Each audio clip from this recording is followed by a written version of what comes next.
ሁሊያን አልቫሬዝ ወደ አርሰናል ጋይስ ድምጽ ተሰምቷል።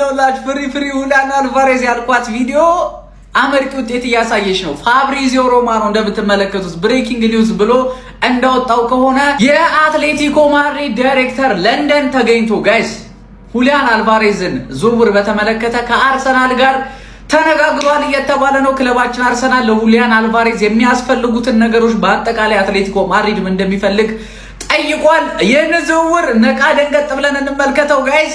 አንድሪያ ቤርታም ዘንድሮም በአርሰናል አስማታቸውን ማሳየታቸውን ሊቀጥሉ ተዘጋጅተዋል። ቀጣይ የትኩረት አቅጣጫቸው ሁሊያን አልቫሬዝ ሆኗል። ተጫዋቹ ከአትሌቲኮ ማድሪድ መልቀቅ እንደሚፈልግና ባርሴሎናን መቀላቀል እንደሚፈልግ በተደጋጋሚ ሲገልጽ ቢቆይም አትሌቲኮ ማድሪድ ግን ተጫዋቹን ለስፔን ክለቦች አሳልፎ እንደማይሰጥ እንቅጩን ነግሮታል። እናም ሁለቱ አካሎች ግማሽ መንገድ እንምጣ ተባባሉ።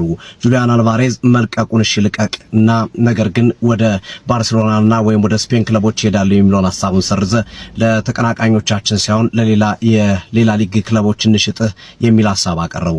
እናም 50-50 መንገድ መጡ። አትሌቲኮ ማድሪድም አልሸጠውም የሚለውን አቋሙን ቀየረ። ሁሊያን አልቫሬዝም ከስፔን ቡድኖች ውጪ የሚለውን ሐሳቡን ቀየረ።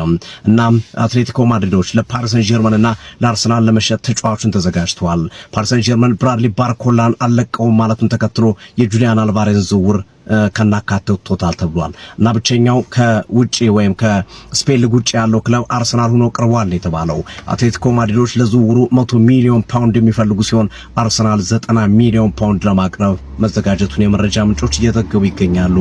አርጀንቲናዊ ፊት መስመር አጥቂ አርጀንቲና እስከ ግማሽ ፍጻሜ በደረሰችበት የዓለም ዋንጫ ላይ ጠንካራ ተሳትፎ እያደረገ ሲሆን ስዊዘርላንድን ባሸነፉበት ጨዋታ ላይ ውብ ጎል ማስቆጠሩ ይታወሳል።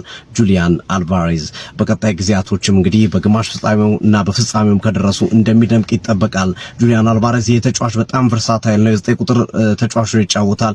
በ10 ቁጥር ሚና ወይም ተደራቢ አጥቂ ነው ይጫወታል። በሁለቱም መስመሮች መጫወት ይችላል እና ሚኬል አርቴታ ይሄንን ቨርሳቲሊቲውን ወይም ደግሞ በተለያዩ ቦታ መጫወቱን ለገብነቱን በጣም ይወዱታል ተብሏል።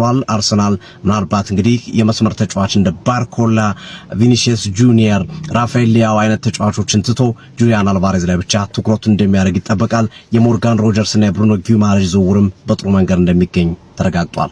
አርሰናል ያሰባቸው እነዚህ 3 ተጫዋቾችን ካስፈረመ በርካቶች እንደሚሉ ከሆነ የዋንጫው ፉክክር ያበቃለታል። ሌሎቹ ለሁለተኛ ደረጃ ላይ የሚፎካከሩት እያሉ ይገኛሉ። በተለይ ጄሚ ካራጋር በሰጠው አስተያየት አርሰናል ጁሊያን አልቫሬዝን ካስፈረመ ሁሉም ነገር ያበቃለታል፣ ሌሎቹ ክለቦች ማሰብ ያለባቸው ስለ ሁለተኛ ደረጃ ነው እያለ ይገኛል። ሐሳብ ስጡበት እስኪ። የፕላስ ምልክቱ በመጫን ፎሎ ያርጉ። ይህ ትርታስቢ ስፖርት ነው። መልካም ቀን።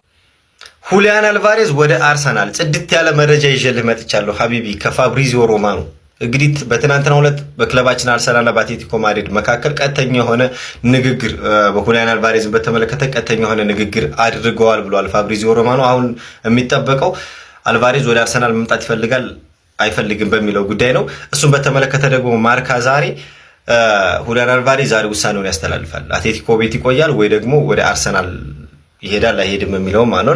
አርሰናል ጥሩ እየሄደ ነው ያለው። ላይክ ዳይሬክት ኮንታክት ለራሱ ማድረጉ በጣም ፖዚቲቭ ነገር ነው። እስኪ ሀሳባችሁን ኮሜንት ላይ አስቀምጡልኝ። ይመቻችሁ። ከፋኝ እንደገና ማለት አሁን ነው። ማቴዎ አልማኒ የአትሌቲክ ፉትቦል ዳይሬክተር ሰክሰሰራቸውን በለንደን አንድሪያ ቤርታ እንዲያገኙ ፈቅደውላቸዋል። ሁሊያን አልቫሬዝ ላይ ዲስከሽኖች ነበሩ ብሏል ፋብሪዚዮ ሮማኖ እና አልወደድኩትም ትላላችሁ፣ ግን ዋጋው በጣም ውድ ነው። ፕላስ ገና ልጁ ወደ እንግሊዝ መመለስ ፍላጎቱ አልታወቀም። ምክንያቱም ሂዝ ነምበር 1 ፕራዮሪቲ ኢዝ ቢንግ ባርሴሎና ፕሌየር እና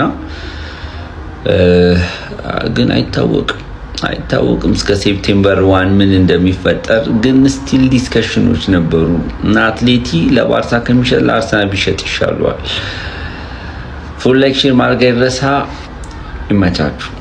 አርሰናል በሁሊያን አልቫሬዝ ጉዳይ አዲስ ሙቭ አድርጓል። ከአትሌቲኮ ባለስልጣናት ጋር በሁሊያን አልቫሬዝ ጉዳይ እንደተነጋገሩ ፋብሪዚዮ ሮማኖ ከጥቂት ደቂቃዎች በፊት ገልጿል ማለት ነው። እንግዲህ ሁሊያን አልቫሬዝ ወደ ባርሴሎና የሚያደርገው ዝውውር እስካሁን ቆሞ ነው ያለው። ምክንያቱም አትሌቲኮ ማድሪድ ለዚህ ዝውውር ፍቃድ አልሰጣም። አልቫሬዝ ደግሞ ራሱን ለእንግሊዝ ክለቦችም ክፍት አድርጓል ከእንግሊዝ ክለቦች ጋር ለመነጋገር ሂዝ ኦፕን ቱ ዳት። ሶ ይሄ ሊሳካ የሚችል ነገር ነው። ለአርሰናል አንደኛው ችግር ምንድነው የሁሊያን አልቫሬዝ ውል ማፍረሻና አትሌቲኮ የሚጠይቀው ብር በጣም ከፍ ያለ ብር ነው። ስለዚህ ይሄ ነገሩን ሊያደናቅፍ ይችላል ተብሎ እየጠበቀ ይገኛል። ሌላኛው ጥሩ ነገሩ ግን ሁሊያን አልቫሬዝ አሁን ላይ ከተፈጠሩ ግብግቦች አንጻር በአትሌቲኮ ቤት ይቆያል የሚባለው ነገር እንግዲህ በጣም ወደ ዜሮ የሚያመነምን ነገር ነው። ወደ ዜሮ የተጠጋ ነገር ነው። ለመክፈቻ ጨዋታ በላሊጋ ጨዋታ ላይ ራሱ የተጫዋቾች ዝርዝር ሲወጣ በአትሌቲኮ ተጫዋቾች ዝርዝር ውስጥ ዲያጎ ሲሞኔ ሁሊያን አልቫሬዝን አላካተው ነበር። ስለዚህ ሁሊያን አልቫሬዝ በዚህ ክረምት የመውጣት እድሉ በጣም ከፍተኛ ነው።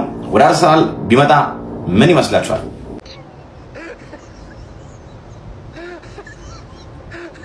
ጀማው አላችሁ አለው እኔ ትላንትና ከሲቲ ጋር ያንን ጨዋታ ካየሁኝ በኋላ ማለት ነው ምን ሐሳብ ላይ መጣ?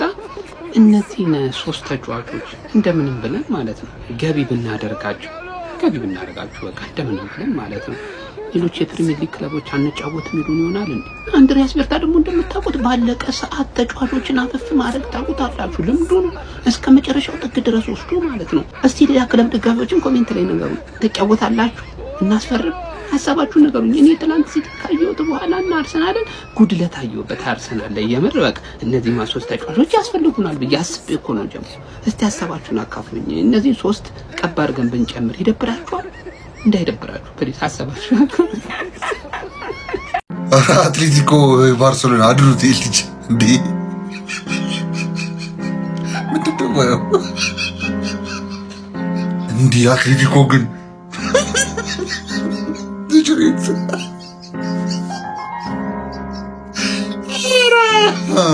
አትሌቲኮ ግን በጣም አተጨካኝ ክለብ ነው። ልጁ ነው ተረበቃ ልቀቁት። እንዲህ አዲሱ ኦፊሻል ባይዜ ፎቶ ነው ከአዲሱ ማሊያ ጋር አትሌቲኮ ጋር እና ዛሬም ጨዋታ አላችሁ ከማላጋ ጋር ግን ፊዚካል ዲስኮምፈርት አሉ ተብሏል። ላይክ ፊትነስ ፊት ሳይሆን ልጁ ብቻ አይገባም። አልቫሬዝ ገና አሁን ትሬኒንግ ሴሽኖች የሰራ ነው። ቀጣዩ ጨዋታ ላይ ይጠበቃል።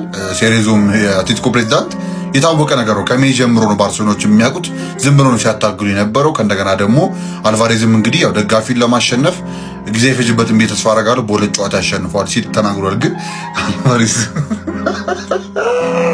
ብሮ እንዴ እኔ እኮ የራሴ ብዙ ችግር አለብኝ፣ ግን በቃ በዚህ ልጽናና ብዬ ነው። ትዝ ሲለኝ ደግሞ ስቄ የራሳችን ችግር ራሱ ብዙ ነው። በተለይ ሲቲ ቤት ቀሯል። ኤኒዌይስ ግን አልቫሬዝ አሳዘነኝ፣ በእውነት አሳዘነኝ። ላሳያችሁ ብዬ ነው ያመጣሁት እና እንዲህ እስረኛ እኮ ነው የሚመስለው በስነ ስርዓት ብለው ቀጥ ብሎ ምንም ኢንተረስት የለውም። በቃ ክለብ ውስጥ ጭራሽ ይቅርታ ይላልን ብዬ አስባለሁ ሲል ተናግሯል። እንስቲ እርግጠኛ አይደለሁም ብሏል። ግን ሴሪዙ የአትሌቲኮ ፕሬዚዳንት